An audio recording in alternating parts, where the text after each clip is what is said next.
되찾은 아들의 비유. 예수님께서 또 말씀하셨다. 어떤 사람에게 아들이 둘이 있었다. 그런데 작은 아들이 아버지 재산 가운데에서 저에게 돌아올 몫을 주십시오 하고 아버지에게 말하였다. 그래서 아버지는 아들들에게 가산을 나누어 주었다. 며칠 뒤에 작은 아들은 자기 것을 모두 챙겨서 온 고장으로 떠났다. 그러고는 그곳에서 방종한 생활을 하며 자기 재산을 허비하였다. 모든 것을 탕진하였을 즈음 그 고장에 심한 기근이 들어 그가 공공에 허덕이기 시작하였다. 그래서 그 고장 주민을 찾아가서 매달렸다. 그 주민은 그를 자기 소유의 들로 보내어 돼지를 치게 하였다. 그는 돼지들이 먹는 열매 꼬투리라도 배를 채우기를 간절히 바랐지만 아무도 주지 않았다. 그제야 제정신이 든 그는 이렇게 말하였다. 내 아버지의 그 많은 품팔이꾼들은 먹을 것이 남아도는데 나는 여기서 굶어 죽는구나. 일어나 아버지께 가서 이렇게 말씀드려야지. 아버지, 제가 하늘과 아버지께 죄를 지었습니다. 저는 아버지 아들이라고 불릴 자격이 없습니다. 저를 아버지의 품팔이꾼 가운데 하나로 삼아 주십시오. 그리하여 그는 일어나 아버지에게로 갔다.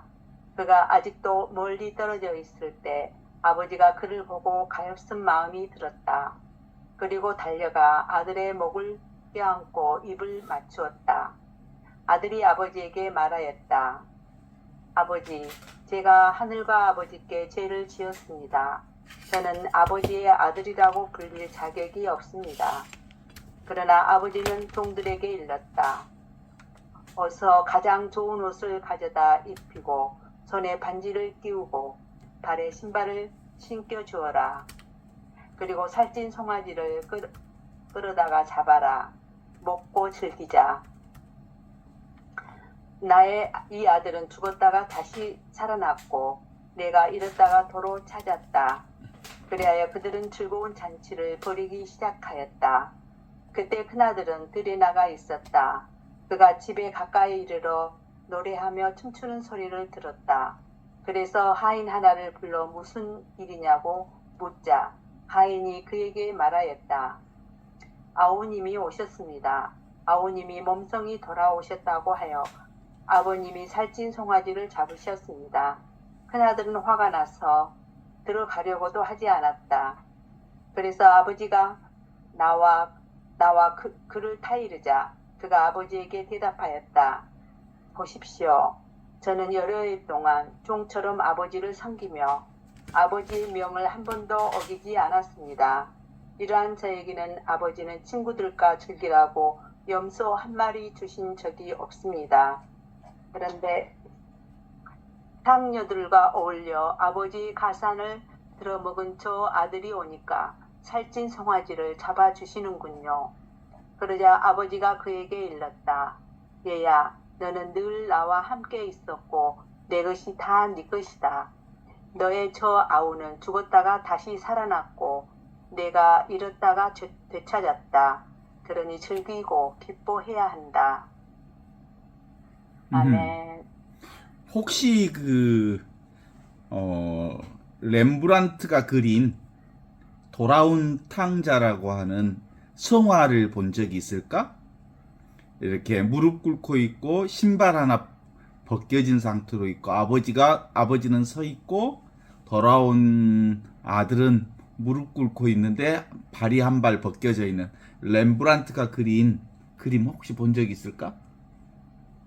아마 이 세상에서 가장 훌륭한 성화를 하나 뽑으라 그러면 저는 그 성화를 뽑고 싶은데 이게 루카복음 15장 11절에서 32절 방금 읽은 이 성경을 배경으로 해서 그림을 그렸다고 그래요. 탕자가 있었고 그 아버지는 살아있는데 자기 유산을 달라고 했고 그리고 아버지는 아무 대가 없이 그냥 그 유산을 주었고 그리고 그는 아버지를 떠나 먼 곳으로 갔더라. 이렇게 얘기하잖아요. 그리고 아버지를 떠난 먼 곳이라고 하는 게 과연 어떤 것인가 라는 것들을 이렇게 잘 보여주고 있는 그림이거든요.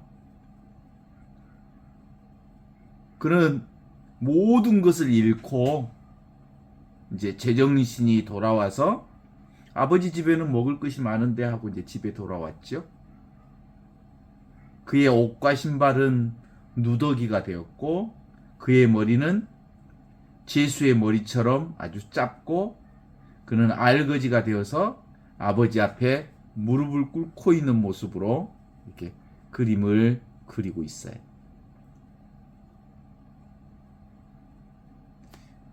그래도 그가 마지막까지 버리지 않은 것은 허리에 차고 있는 칼이거든요. 그 칼은 그가 귀족 가문이라고 하는 것을 이 렘브란트라는 화가가 보여주고 있는 대목이에요. 아버지는 그런 아들을 멀리 보고 달려가지요. 반쯤 장님이 된 아버지는 몸을 낮추어서 그를 부드럽게 끌어안고 그런 모습들을 화가는 아버지의 속옷과 아들의 옷에 동일한 색상을 사용해서 그림을 그리고 있습니다. 이 두 사람의 깊은 유대감을 같은 옷으로 표현하고 있어요. 그 성화의 핵심은 아버지의 손에 있어요. 보셨으면 한번 상상해봐요. 그 손엔 빛이 모여 있습니다. 그리고 그 손에 화해와 용서와 치유가 있고, 그리고 그분이 아들을 무한한 사랑으로 안는 아버지의 모습으로 드러내고 있는데, 그분은 아들을 조건 없이 받아들이는 어머니의 모습처럼 보여요. 그래서 화가는 탕자를 끌어안는 손을 그릴 때 아버지의 손과 어머니의 손으로 그림을 그리고 있다고 표현하고 있어요. 그래서 아버지의 배에 고개를 파묻은 탕자의 모습도 바로 어머니 뱃속에 있는 태아의 모습처럼 그렸다고 고백하는데, 탕자처럼 어머니의 따뜻한 품을 체험하고 새로 태어난 것을 의미하는 그림처럼 보이는 그림이거든요. 그래서 보통 이제 그 렘브란트의 돌아온 탕자의 그림을 놓고 묵상을 좀 많이 시키죠. 우리는 어떤가? 우리 마치 큰아들처럼 아우를 받아들이지 못하고 투덜대지는 않는가? 죄인과 의인을 똑같이 대접한다고 투정 부리는 것은 아닌가? 사실 아버지를 쏙 빼닮은 사람은 큰아들이잖아요. 긴 수염과 붉은 겉옷을 물론이고 얼굴에 광채마저 닮아 있습니다. 그러나 큰아들은 아버지의 모습과 사뭇 다릅니다. 긴 지팡이를 들고 두 손을 포갠 채 마치 심판관처럼 꼿꼿하게 서 있는 자세로 렘브란트는 그리고 있어요. 그 자세는 너무나 올곧아서 싸늘한 느낌마저 드는 모습으로 그리고 있지. 하느님의 교회는 죄인들의 교회에서, 정확하게 말하면 교회는 죄인들이 회개하는 곳이라고 얘기하고, 오늘 우리가 그 심판관의 차가운 시선이 아니라 죄인의 통회하는 무릎이 되어야겠구나라는 생각들을 읽으면서 하게 되는데, 보통 이제 우리가 돌아온 탕자를 얘기할 때 밖에 나갔다가 다 빈털터리가 된 작은 아들을 중심으로 해서 얘기를 꾸미잖아요. 아버지 집을 떠난 거야. 그런데 다 탕진하고 난 다음에 그가 추구한 것은 아버지 집에는 없다. 아버지 집 말고 다른 데서 이제 행복을 찾은 거지. 하느님 나라를 찾는 거지. 추구하고 구하고 온하고 탐하고, 그리고 뭔가 외부에서 끊임없이 만족감을 얻어내려고 하는 인간의 속성을 그렇게 표현하고 있는 거예요. 둘째 아들처럼이. 우리 인간 모두 다 그렇지 않습니까? 뭐 좀 더 돈이 좀 많으면 행복할 것 같아서 돈 추구하고 권력 추구하고 밖에서 뭐 근사하고 멋지고 환한 걸 추구하는 것들이 대부분이죠. 어때요? 아버지 집을 떠나봐요. 아버지 집 떠나봐야 집 귀한 줄 알지. 그러면 작은 아들은 어떻게 이제 우리가 비유한다. 이렇게 자이든 타이든 아버지 집을 한번 떠나본 거예요. 어떤 방식으로든. 어떻게 보면 이제 그 낚싯밥에 걸려서 물고기가 물에 있다가 물 밖으로 한번 나와 본 거야.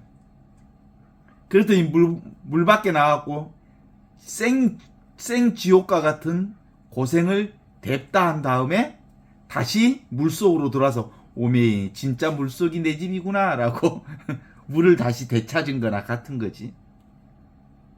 보통 물고기가 물속에 있을 때는 물이 있는지 없는지 물이 얼마나 고마운지 얼마나 절대로 내게 없어서는 안 될 최고의 것인지 몰라. 물속에 있을 때는 물이 있는지도 없는지도 모른다고. 몰라도 잘 살아. 맨날 경험하는 것이니까. 근데 바로 그 물이 뭔 집이요? 아버지 집이고 내 집이야. 우리는 늘 물속에서 살아. 근데 이제 작은 아들처럼 한번 물을 한번 떠나보고 생고생을 해본 사람은 오미 아무리 찾아봐도 아버지 집보다 더 좋은 것은 없더라 라는 것을 알아. 그러니까 한 번은 어떤 방법으로든 인간은 집 떠난 경험을 한번 해봐야 할 필요가 있긴 있어. 집 떠나볼 경험. 그래서 둘째 아들은 물속을 떠났다가 아버지 집을 떠났다가 다시 아버지 집이 참 먹을 것도 많고 부족한 것도 없이 좋았구나라는 것을 아는 것은 뭐예요? 생각이야. 생각. 그것도 아버지 집에는 먹을 게 많은데 아버지 집에는 부족한 것이 없는데 이것도 생각이야. 아버지 집에는 부족한 게 없는데 아버지 집이 진짜 내 집인데 하는 것도 생각이야. 그래서 직접 이제 아버지 집을 확인해 봐야 돼. 그래서 이제 성경에서는 아버지 집에 가면 아버지가 나를 맞이할까? 아버지 집에 가면 뭔 말을 할까? 나는 아버지 집 가서 아버지한테 머슴으로라도 종으로라도 써달라고 말할까? 그러면 아버지가 다 생각이야. 아버지 집을 떠난 것도 생각이고 아버지 집을 돌아오는 것도 생각이고 아버지 집이 받아줄까 말까 아버지한테 뭔 말을 할까 다 생각이야. 생각. 그죠? 그래서 이제 직접 아버지 집에 와갖고 아버지를 다시 만나는 경험을 해. 그랬더니 아버지가 자기가 생각했던 것과는 너무나 다른 반응을 해주신 거예요. 자, 그러면 기본적으로 생각은 늘 무엇을 보는 거냐면 과거를 보거나 그리고 행위를 봐. 행위. 생각은 어떻게 할까, 무엇을 할까, 왜 할까, 행위 중심이야. 근데 아버지의 시선은 뭐예요? 행위가 아니야. 뭘 봐? 존재 자체를 봐. 존재. 둘째 아들, 귀하고 소중한 아들, 내 목숨과 똑같은 아들. 그게 아버지의 시각이에요. 하느님의 시각이고. 이 깨달음의 시각은 바로 그거예요. 둘이 아닌 하나의 생명이라는 것을 알아차리는 거예요. 그래서 이제 집에 갔더니 아버지가 맨발 벗고 뛰어가고 아이고 내 아들아 그래. 그러고 두 아들이 아버지가 뭔 말을 하려고 하잖아. 둘째 아들이 뭔 말 하려고 그래? 아버지 내가 잘못됐어. 아버지 내가 잘못됐어요. 저를 종으로 쓸데없는 소리야. 입을 딱 가로막아. 그런 얘기 할 필요 없다. 그런 얘기 할 필요 없다니까. 그런 얘기 니만 있으면 돼. 너만 왔으면 돼. 너만 왔으면 돼. 네가 여기 돌아오는 것으로 최고야. 행위에 대해 묻지 않아. 중요하지요.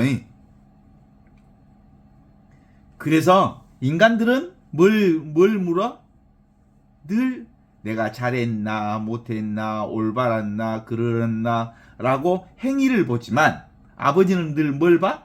존재를 봐. 존재가 뭐예요? 현 존재. 지금 있냐 없냐.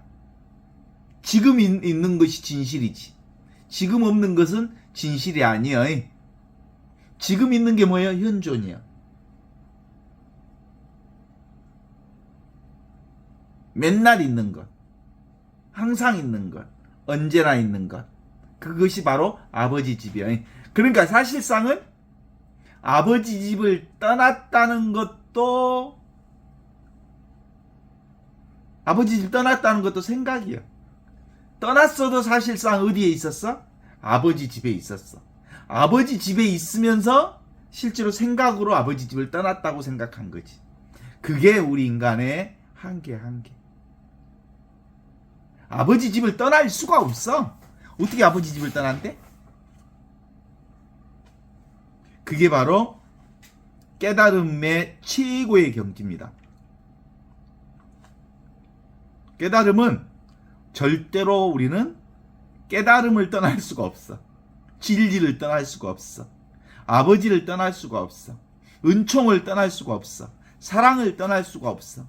늘 진리 속에 있고 은총 속에 있고 구원 속에 있고 하느님의 온전한 사랑 가운데 있는 것. 이게 평등한 하느님의 사랑 가운데 있는 것을 그때 이제 생각으로는 어떻게 이제 둘째 아들이 알았어? 아버지 집에는 부족한 게 없는데 하는 생각이 들었어. 그러나 생각이 들었지만 그건 깨달음은 아니야. 그걸 직접 경험해야 돼. 아버지 집에서 아버지를 만나고 아버지의 그 평등함을, 아버지의 그 분별 없음을, 아버지의 그 무분별의 진리를 경험해야 된다. 그래서 둘째 아들은 아버지 집에 와서 그걸 경험하지요. 근데 이제 아버지 집에 왔는데 큰아들의 모습을 보면 큰아들의 모습 속에서 우리의 삶을 다시 볼 수 있어. 그러니까 큰아들은 무슨 생각이야? 뭐가 있어? 아버지 집에 자기가 있다는 깨달음이 있어. 그러니까 아버지 집에 자기가 있다는 것을 알아.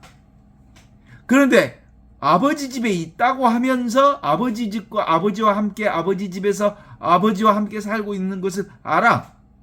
안다고. 근데 뭐가? 아버지 집에서 또 뭔 생각하고 있어? 차이를 생각하고 있어. 차이. 우미 행동을 보고 있어. 뭘 보고 있어?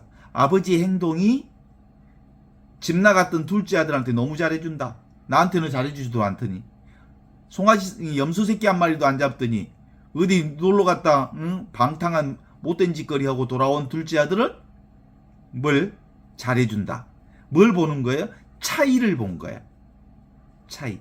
하느님은 늘 무경계, 차별 없음, 둘이 아님, 이 하나의 존재를 보는 게 하느님의 시각인데 큰아들은 아버지 집에 있는 줄 알면서도 뭘 보는 거예요? 행위를 보는 거예요. 자꾸 오고 가는 것, 그리고 피었다 지는 것, 생겼다 없어지는 것, 그리고 생멸 변화에 집중하는 거지. 그게 바로 아버지 집에 있는 줄 알면서 차이와 차별에 매몰되어 있는 큰아들의 모습을 우리가 확인해 볼 수 있는 거지.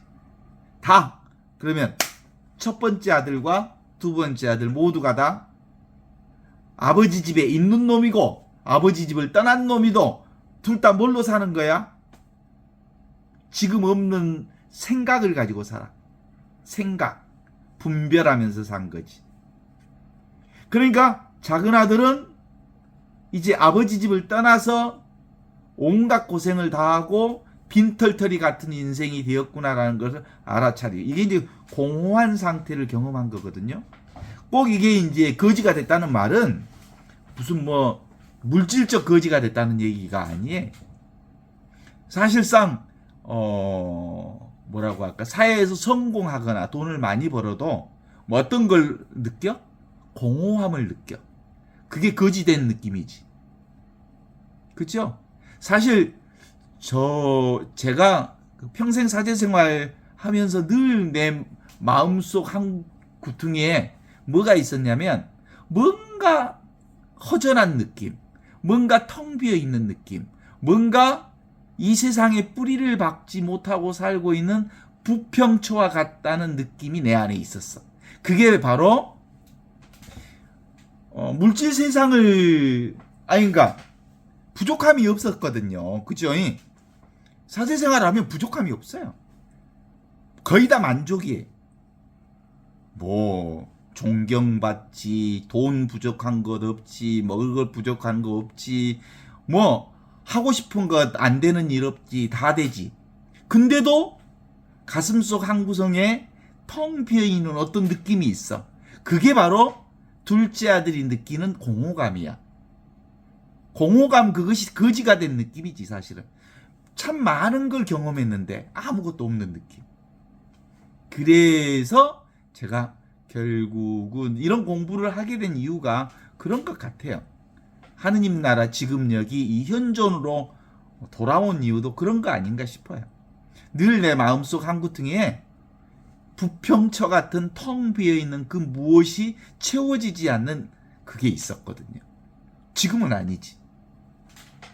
그러니까 이제 봐봐요. 그럼에도 불구하고 둘째 아들이 집에 들어왔지요. 그럼 아버지 집에 들어온 걸 확인한 거잖아요. 아버지로부터 축복도 받고 아버지로부터 금가락지를 끼워라, 새 옷을 입혀라, 목욕을 시켜라, 그리고 송아지를 잡아라, 죽었던 아들이 돌아왔다. 그랬으니까 아버지 사랑을 체험했겠지, 현존을 체험했겠지, 삶이 축제라는 것을 알아차렸겠지, 삶 자체가 아무것도 부족함 없다는 걸 알았겠죠.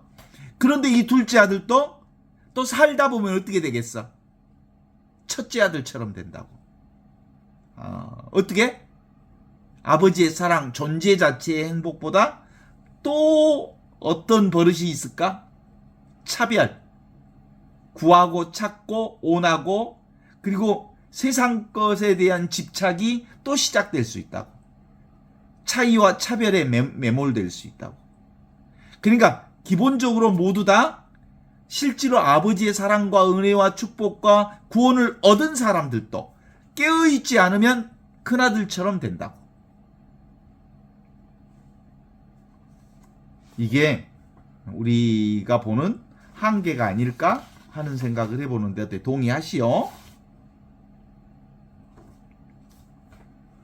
모든 것이 다 생각이야. 큰아들도 생각 때문에 어디에 빠져? 눈에 보이는 차별 세계에 빠져.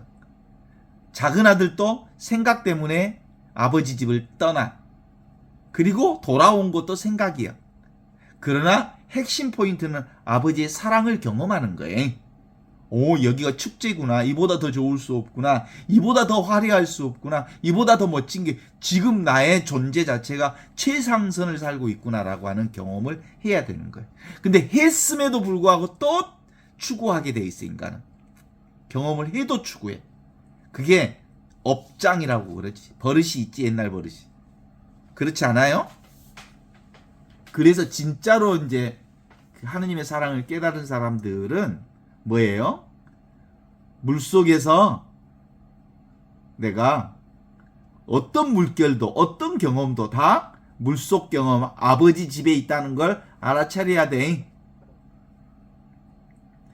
지금 이 세상이 곧 뭐예요? 이 세상이 하느님 나라예요. 이 세상이 부족할 게 없는 거예요. 생각으로 보면 부족한 게 맞지. 근데 존재로 보면 아무것도 부족할 게 없는 거거든. 지금 여기가 공적, 영지, 텅 비어 있으면서 하느님 나라가 완전하게 드러난 곳이 지금 우리 눈앞에 이 세상이에요. 그래서 어떤 것도 잡지만 않는다면 우리는 이 하느님 나라로부터 완벽한 경험을 할 수 있죠. 작은 아들 찾아봤어. 찾고 구하고 온하고 탐하고 탐했는데 구하고 찾고 온하면 온할수록 공허해. 그거 이 거지라는 특징의 핵심이야. 다 경험해봤어.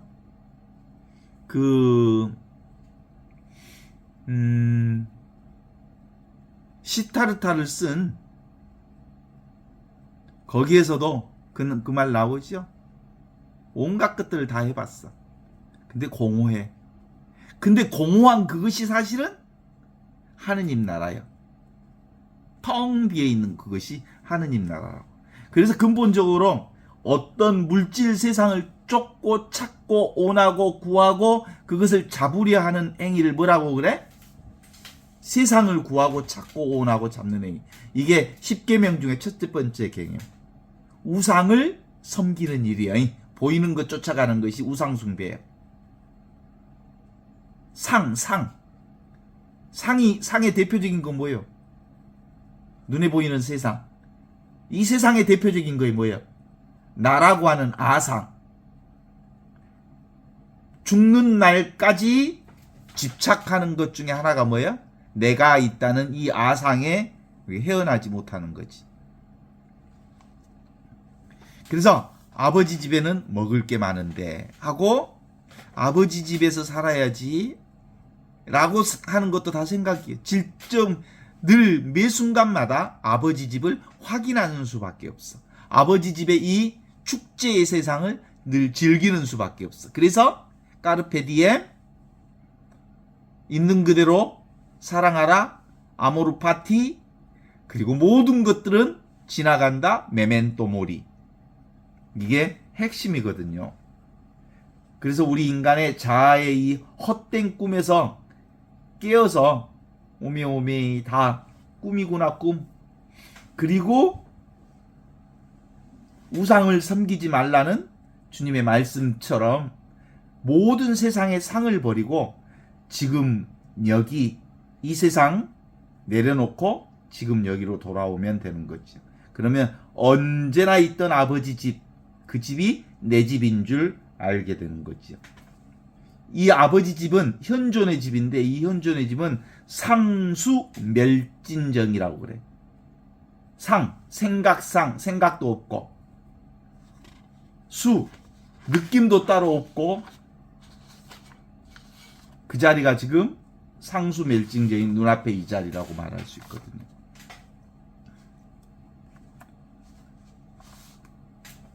큰아들은 아버지 집에 있으면서 세상에 지는 다 깨달았다고 하고 아버지 집에 있다고 하는 친구도 결국은 자기 생각으로 그 차이를 극복하지 못하고 있는 거지. 진정한 의미의 경계 없음의 사랑, 경계 없음의 은총, 경계 없음의 하느님의 축복과 사랑을 매 순간 살지 못하는 거예요. 그러니까 우리가 조금만 자기 생각에 빠지면 뭘로 들어가 버려? 분별 생각에 빠진다. 이렇게 볼 수 있죠.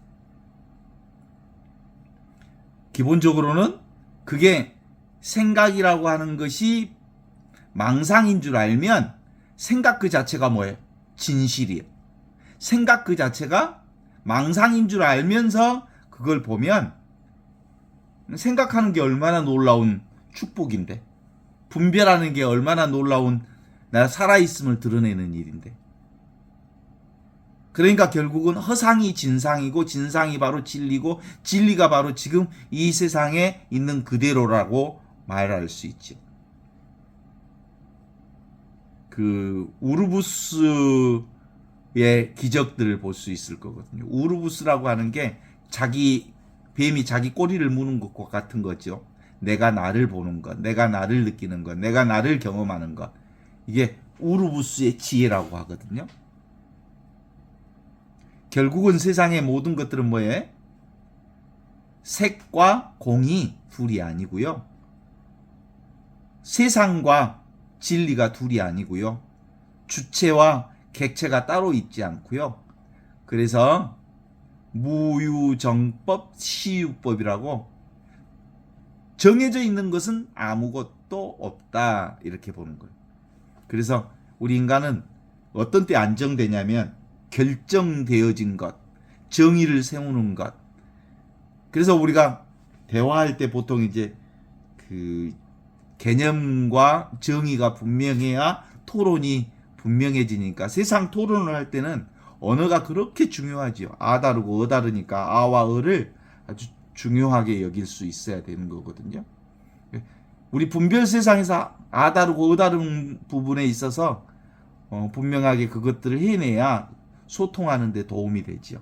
그러나 무분별의 진리나 지혜의 세상에서는 아 다르고 어 다른 것이 아니라 모두가 똑같음에 대한 이 지혜로부터 우리 삶을 다시 보는 눈, 이게 이제 필요하다 이 얘기를 하는 거거든요.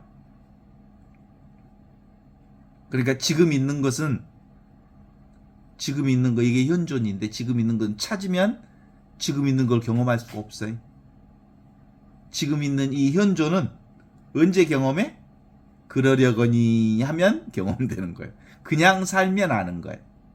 다 삶으로 드러나 있고 생명으로 드러나 있기 때문입니다. 옛날에 어떤 스승이 있는데 그 스승에게 어떤 제자가 와가지고 24시간 중에 어떤 게 가장 소중한 시간입니까? 어떤 게 깨달음의 시간입니까? 24시간 중에 어떻게 전체를 경험할 수 있습니까?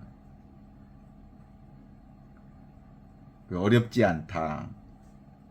네가 지금 경험하고 있는 그것이 전체다. 눈앞에 있는 그것이 전체다.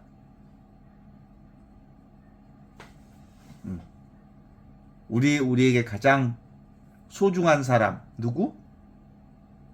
지금 눈앞에 있는 사람이 지금 가장 소중한 일은 뭐야? 지금 하는 일이 지금 가장 소중한 시간은 지금 이 순간. 지금 이 순간에 바로 전체가 들어있기 때문에 홀리스라고 하는 거룩한 시간은 홀리스, 빅홀리스, 전체성, 가장 큰 전체성은 거룩한 시간은 지금 이 순간이라고 볼 수 있죠. 그러니까 우리가 어떻게 하느님 나라 들어갈 수 있어? 하느님 나라는 들어가는 나라가 아니라 경험하는 나라, 사는 나라. 어떻게 하느님 나라 살 수 있어요? 지금 이미 네가 그 하느님 나라 살고 있다는 걸 깨달아 알면 되지요. 어떻게 구원을 얻을 수 있어요? 그러면 구원이 따로 있는 게 아니라 구원을 찾지 않으면 너는 이미 구원을 살고 있다. 그래서 얼마나 쉬워. 안 찾으면 다 되어 있는 건데 구하지 않으면, 찾지 않으면, 원하지 않으면, 탐하지 않으면, 잡으려 하지 않으면, 애쓰려 하지 않으면, 진리를 찾기 위해서 눈 하나도 깜빡하지 않으면, 어떤 것도 움직이지 않으면 늘 있는 그것을 경험할 수 있어. 저기 있는가 하는 순간 삑 깔린 거예요. 삑살이 난 거예요. 생각 하나 딱 떠올리면 삑살이 난 거지. 이 아버지 집은 이렇게 쉬운데 아버지 집이 어디 있나요? 찾으면 없어. 없어. 찾으면 없어. 아버지 집에 살고 있으면서 큰아들은 아버지 집에서 또 은총과 사랑과 그리고 평화가 충만한 아버지 집에서 또 작은 아들한테 조금 잘해주니까 작은 아들은 잘해주고 나는 염소 새끼 하나 안 잡아줬다고 분별하고 앉아있어. 그런 거예요. 그런 거. 그러니까 기본적으로 깨달은 사람들도 진리를 사는 사람들도 과거의 업장 때문에 과거의 습성 때문에 끊임없이 또 생각으로 구별하려고 드는 경우들이 우리의 모습들이다. 그래서 현존이 그렇게 중요한 거예요. 자, 현존에 세 가지 큰 특징이 있다 그랬죠. 현존은 늘 본래 순수하고 본래 고요하고 본래 밝음으로 완벽하게 지금 현존을 살고 있는 거야. 본래 순수하고 본래 고요하고 본래 밝기 때문에 이 본래 있는 이 본래 면목으로 온갖 것을 다 경험하는 거지. 하느님 나라는 이것으로 경험해. 현존으로. 현존 자체가 하느님 나라고, 현존을 통해서만이, 현존할 때만이 하느님 나라가 경험되는 거지요. 그래서 예수님이 당신 자신을 얘기할 때 나는 아브라함이 있기 전에 있었다라는 말이 바로 그런 얘기하는 거잖아요. 아브라함 이전에 내가 있었다. 아브라함은 청동기 시대 사람이니까 예수님이 2000년 전 사람이라고 한다면 예수님보다 5000년 전에 있었던 사람이거든. 근데 인간의 시간으로 보면 5000년 전에 있던 신앙의 조상이었던 아브라함이 있기 전에 예수님이 먼저 있었다라고 하는 이 말은 뭔 말이에요?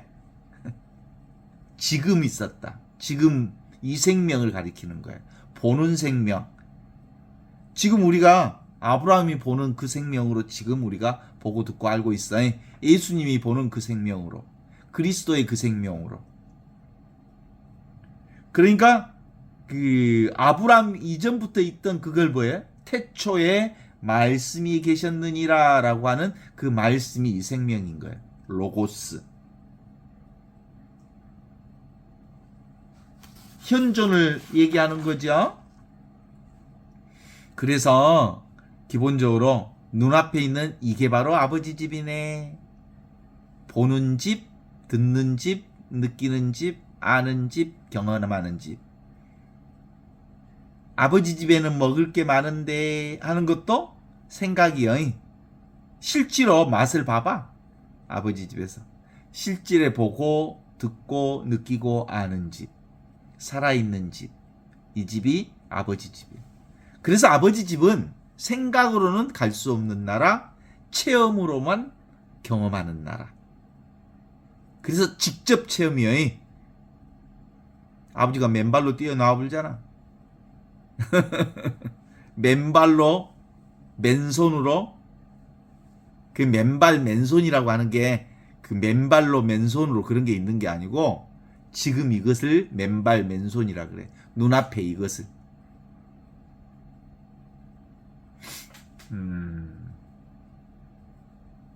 일본의 어떤 학자가 선승을 찾아갔대. 찾아가서 저에게 깨달음을 가르쳐 주십시오. 진리를 가르쳐 주십시오. 그랬더니 아무 소리 않고 그 선생이 차에다가 찬물을 계속 따르더래. 어이구 선생님 차를 그렇게 넘치는데 계속 따르고 계십니다. 네 생각이 넘치고 또 넘친다. 이걸 알려면 네 생각을 비워야 한다. 이 얘기를 가르치기 위해서 찻잔에 물을 넘치도록 부으면서 이게 바로 너 상태다. 너는 넘치고 처져서 내가 너한테 물을 부어도 다 밑으로 흘러버린다. 정말로 이 지혜를, 이 진리를 담고 싶으면 네 생각을 다 비워라. 그러면 차게 되리라. 이런 얘기를 하는 거거든요. 아버지 집을 믿어요, 안 믿어요? 지금 내가 아버지 집에 있다는 거 믿어, 안 믿어? 믿음이 와, 안 와? 지금 현재가 아버지 집이야. 이 순간이 아버지 집이야. 과거는 이미 죽어버렸어. 지나가 버렸어. 없는 거예요, 과거는. 허상이고. 미래는 아직 오지 않는, 미래라고 하는 것은 생각 속에만 있지. 실제로 사실이 없어. 그래서 지금 눈앞에 있는 이것만이 사실이고, 지금 이것만이 허상처럼, 꿈처럼 보이는 이것이 진리고 진실이라고 볼 수 있어야 되는 거거든요. 그걸 올리 전도 몽상이라 그래. 세상이 하느님 나라가 아니고 세상을 보는 내가 하느님 나라를 창조하고 사는 거예요. 내가 창조한 세상, 그리고 내가 창조한 세상에서 드러나는 피조물이고 창조주고, 창조주가 피조물과 둘이 아닌 하나를 경험하고 있는 거죠. 그러니까 아버지 집에 가야지 하는 건 뭐예요? 깨달아야지 라는 말은 진리를 찾아야지, 이건 다 생각이에요. 아버지 집에 들어가야지. 무슨 아버지 집에 들어가, 이미 아버지 집에 있는데. 응? 내가 아버지 집을 떠났어 라는 말도 뭐예요? 생각이에요. 아버지 집에 있어 라는 말도 생각이에요. 아버지 집에 있건 없건 아버지 집을 떠날 수가 없어. 사랑을 떠날 수가 없어. 은총을 떠날 수가 없어. 그래서 우리가 늘 이 아버지 집에서 경험하는 축제를 경험할 수 있으면 좋겠는데, 아버지가 여러분에게 금가락지도 끼우고, 그리고 손발도 씻어주시고, 그리고 옷도 새로 갈아입혀 주시고, 목욕도 시켜주시고, 그리고 밥도 주시고, 맛있는 것도 주시고, 친구들하고 놀라고 춤도 추게 해주시고, 온갖 것을 다 먹여주시고, 입혀주시고, 재워주시고, 놀게 해주시고. 누가 해주셨어? 아버지가. 오늘 하루 종일 아버지가 해주셨지? 또 내가 했다 간다. 잘났네. 예?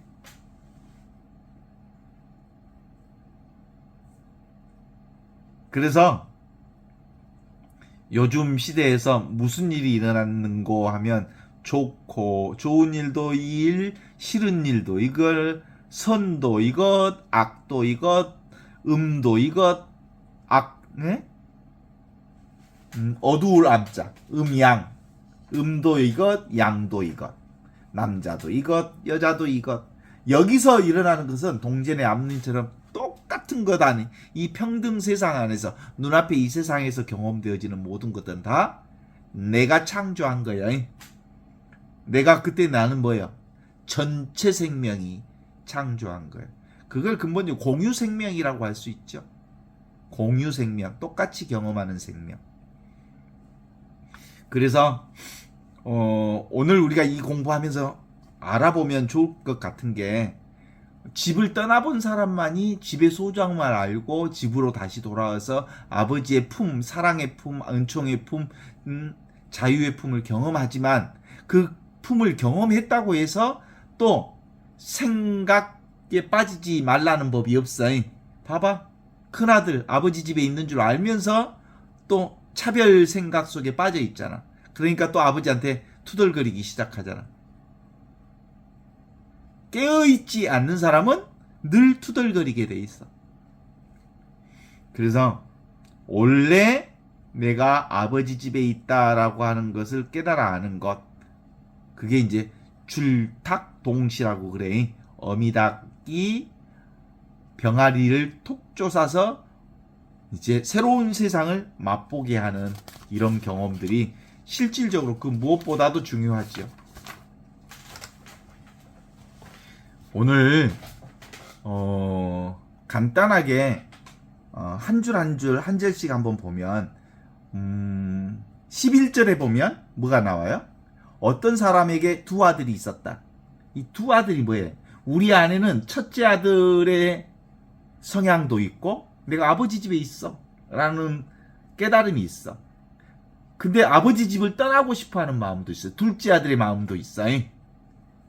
12절에 보면 아버지의 재산 중에 내게 돌아올 것을 내게 주십시오, 이렇게 얘기하잖아요. 내 인생은 내 몫이 있다고 생각하는 거예요. 내 몫을 주십시오, 내 몫을 주십시오 그러는 거예요. 내 몫이 있어 없어? 사실 그 생각이요, 다 아버지 것이지 무슨 내 것이란 도무지 있을 수 없는 거지. 그 다음에 13절에 들어가면, 그 후에 며칠이 안 되어 먼 나라에 가 거기서 흥청망청 그렇게 살았다. 뭐요? 세상을 즐기고 살았다는 거예요. 세상. 우리는 무의식적으로 내 인생은 내 것, 내 시간은 내 것, 내 돈은 내 것, 내 능력은 내 것, 다 내가 만든 거야. 이것은 아버지의 죽음을 요구하는 애침과 같은 거예요. 아버지 것인데 아버지 죽었으니까 내 것. 유산은 아버지 죽을 때 받는 거잖아. 그러니까 아버지 돌아가실 때 줄 건 나한테 미리 주시오 라고 얘기한 거 아버지 죽여먹은 거하고 똑같아. 내 것 내 것 내 것 내 것 하면 아버지 것을 그렇게 생명의 근원이신 하느님과의 연결을 끊고 나라고 하는 에고를 선택하는 순간들이 우리는 많아. 그쵸? 나의 아버지를 사랑하는 게 아니라 아버지가 가진 자원만을 사랑하는 사람. 아버지는 묵묵히 내 요구를 들어주십니다. 사랑은 통제하지 않기 때문이죠. 그분의 침묵은 무능이 아니라 나를 믿고 놓아두는 하느님의 아픔이라고 말할 수 있어요. 13절에 가면 그 며칠이 안 되어 먼 나라로 가 허랑방탕해서 다 써버렸다. 14절 다 없앤 후에 그 나라에는 크게 흉년이 들었다. 모두가 다 바닥이나 소유한 것은 사라지게 돼 있어. 생긴 것은 없어지고 핀 것은 지고 온 것은 가고 잡은 것은 놓치고 알았다 간 것은 사라지게 되는 거야. 눈에 보이는 세상은 다 없어지게 돼 있어. 그것이 바로 다 없앤 후에 아버지 집. 근본적으로 다 그렇게 돼 있는 거죠. 15절로 들어가면 뭐라고 나와요? 가서 그 나라의 백성 중 한 사람에게 붙어 사니. 그게 이제 의지처. 그러니까 자기 자존심 죽이고 완전히 돈의 노예가 되고 명예 또 의지처의 노예가 되어서 어떤 우상을 숭배하게 되는 삶을 진행하고 있다는 게 15절이고요. 16절에는 뭐라고 나와요? 돼지가 먹는 쥐엄나무 열매라도 배를 채워야 하겠구나 라는 생각을 해. 이제 눈에 보이는 것, 상에 집착하게 되면 인간의 존엄성까지 거의 돼지 수준이 짐승 수준으로 타락한다는 뜻을 얘기하는 거죠. 쥐엄나무 열매는 짐승의 먹이거든요. 나는 영혼을 가진 존재임에도 불구하고 육체적 만족만을 위해 사는 짐승의 수준까지 떨어졌다라는 걸 얘기하고 있죠. 17절에 보면 이에 스스로 돌이켜 이르되 스스로 돌이켜 제정신이 들었다는 뜻이잖아요.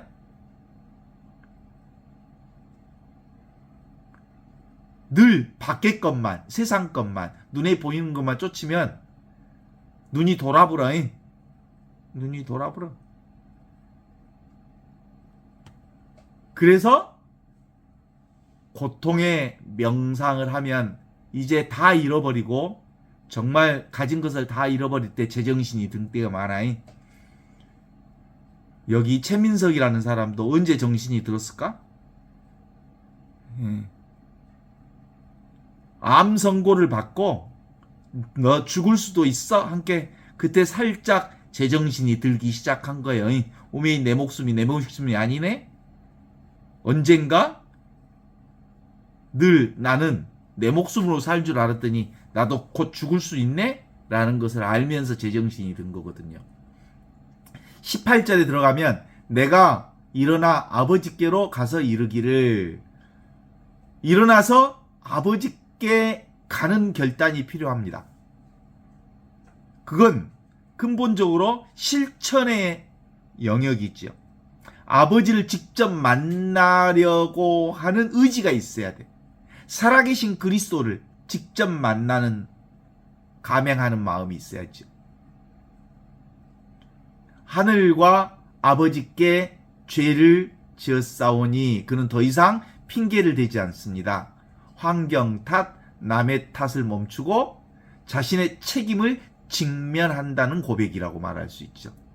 이것이 바로 어른이 되는 과정이라고 말할 수 있죠. 자신의 실패를 인정하는 용기. 그게 바로 패배가 아니라 진정한 승리의 서약이라고 하는 것을 드러내 보여주십니다. 19절에 가면 지금부터 이제 아버지의 아들이라고 일컬을 자격이 없나이다. 이렇게 얘기하죠. 그 단계는 아직도 아버지와 자기의 관계를 뭘로 보는 거야? 거래 관계로 보는 거야. 내가 죄를 지었기 때문에 아버지의 자격, 아들의 자격이 없고 노동으로 빚을 갚겠다는 생각을 하고 있는 거예요. 그는 자신을 품꾼으로 낮추려 합니다. 그것은 겸손 같지만 실은 여전히 자기 노력으로 구원을 사려고 하는, 내가 아버지의 자녀로서의 몫을 취하고자 하는 뭐예요? 거래 관계로 아버지를 본 거예요. 우리는 종종 하느님 앞에서 열심히 봉사해서 죄를 씻겠다라는 말을 하잖아요. 하지만 아버지가 원하는 것은 유능한 직원이 아니라 그냥 아들을 원합니다. 망가진 채로 있는 그대로 아들입니다. 딸입니다. 20절로 들어가면 그렇게 얘기하죠.